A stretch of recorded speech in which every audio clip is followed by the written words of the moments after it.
Let's move on to Bitcoin, shall we? That's a virtual currency. We're going to talk about the cyber threat now. And who's ever heard of the Bitcoin? It's even been called the future of money, the Bitcoin. For more on this cryptic and still somewhat confusing currency that is Bitcoin. People are fascinated by anything that makes new highs every day for weeks on end, which Bitcoin has done. Is it a market? Is it a bank?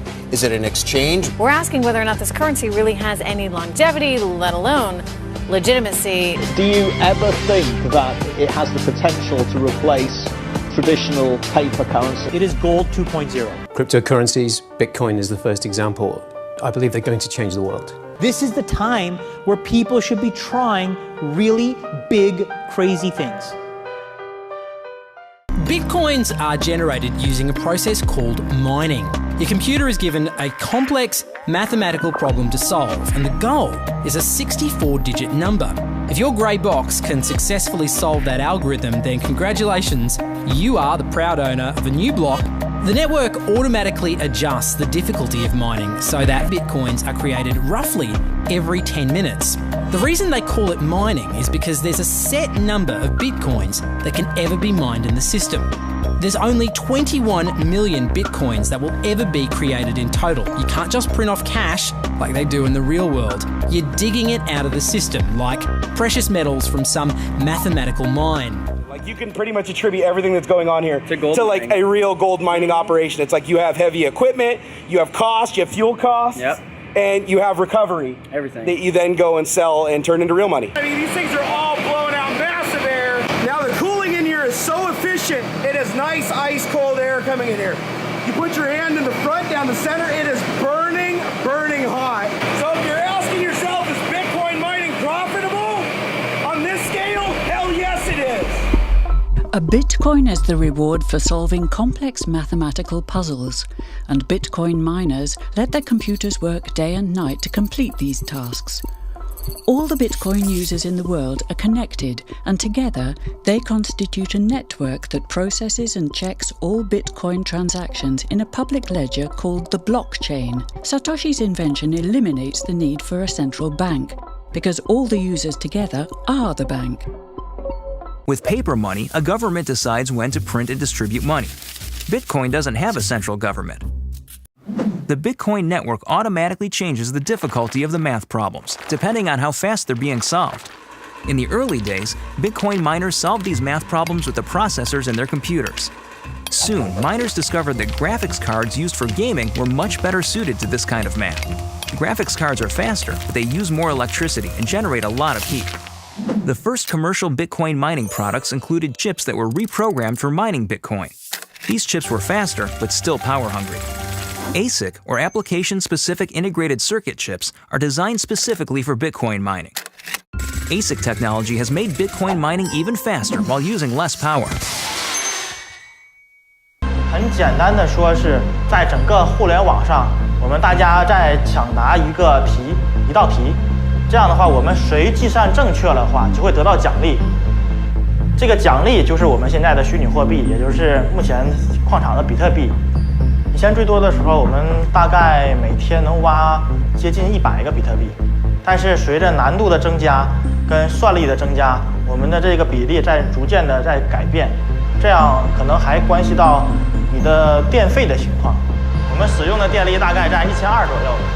一个月电费大概要50万左右人民币。In general, all myself and all my colleagues combined, it's about $1 million a day in power.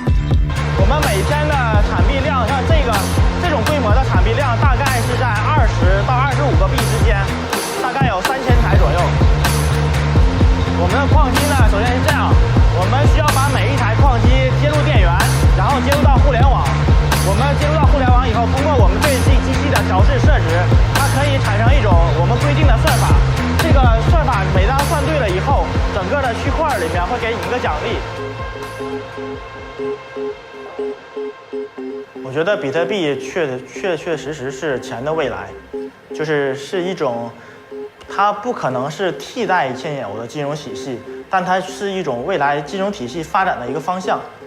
比特币的价钱不稳定，是因为目前还是在比特币发展的初期阶段，说白了还是在我们的挖矿期。个人资产，比特币占我资产的50%。as more people start to mine, they become harder and harder to find. So it's kind of been I correlate it to like an arms race, right? The guy with the biggest gun wins at this point. In addition to designing and manufacturing ASIC chips and full server racks, Bitferry has pioneered the groundbreaking concept of low-cost computing center development. And that's where the story of Bitferry and its commissioning of the new 20-megawatt low-cost computing center begins, the biggest cryptocurrency computing center in the world today. Bitferry chose Republic of Georgia, a location with abundant hydropower and very competitive energy prices. Yes, a fully operational, cutting-edge, energy-efficient data center in only 30 days. Indeed, there's an amazing once-in-a-life opportunity out there, a real lucrative potential for a new generation of entrepreneurs to emerge and dominate the world of cybercurrency mining for years and decades to come. On the basis of complicated, state-of-the-art mathematical principles, the transactions are verified by the so-called Bitcoin miners, who maintain the ledger. The mathematical principles also ensure that these nodes automatically and continuously agree about the current state of the ledger and every transaction in it. If anyone attempts to corrupt a transaction, the nodes will not arrive at a consensus, and hence will refuse to incorporate the transaction in the blockchain. So every transaction is public, and thousands of nodes unanimously agree that a transaction has occurred on date X at time Y. It's almost like there's a notary present at every transaction.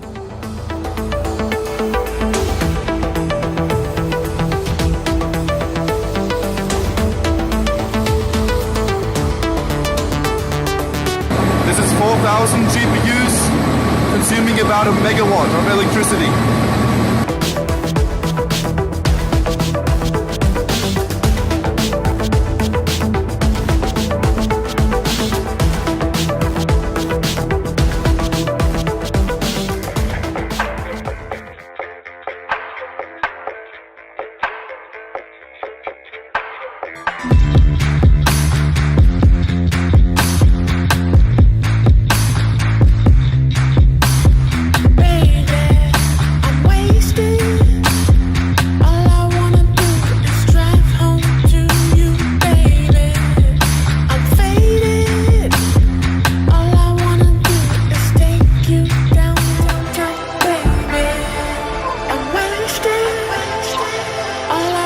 And in order for you to reverse a transaction or to not agree that one has happened, you have to have more computing power than the rest of the network against you.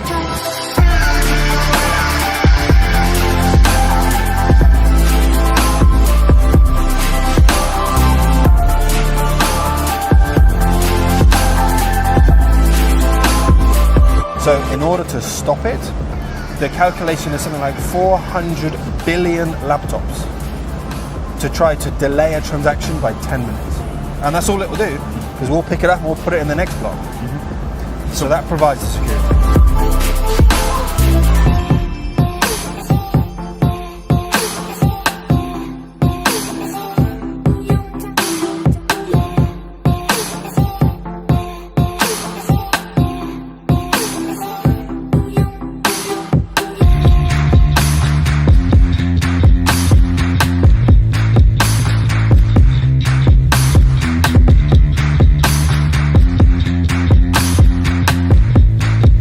Really, the massive potential is the ledger, this public ledger that's underneath. And so we can see that the Bitcoin blockchain can be used to secure anything that's public information. The digital world is a part of our DNA now. It's how we share our experiences, how we consume our entertainment, how we stay in touch with our loved ones. This is how we used to send letters, to travel, to make phone calls and shoot movies. Mankind invented software and technologies, breaking every distance, border, difficulty, and pulling the world instantly closer together. But what about banking? Think about it. Billions of people in the world have no access to financial tools. Borders and the system create barriers. We trusted banks, but they collapsed time and time again. They take hundreds of billions in fees from us. Bitcoin doesn't care where you're born, what color your skin is, or where you are in the world. It's an open network. It's maintained equally by people all over the world. Anyone can verify the transactions, and it happens instantly. For just a few cents, you can send any amount of money to anywhere in the world. Bitcoin is a global community of inclusion, an invitation to participate in an open world. Join us today, start a Bitcoin wallet, and help us shape the future.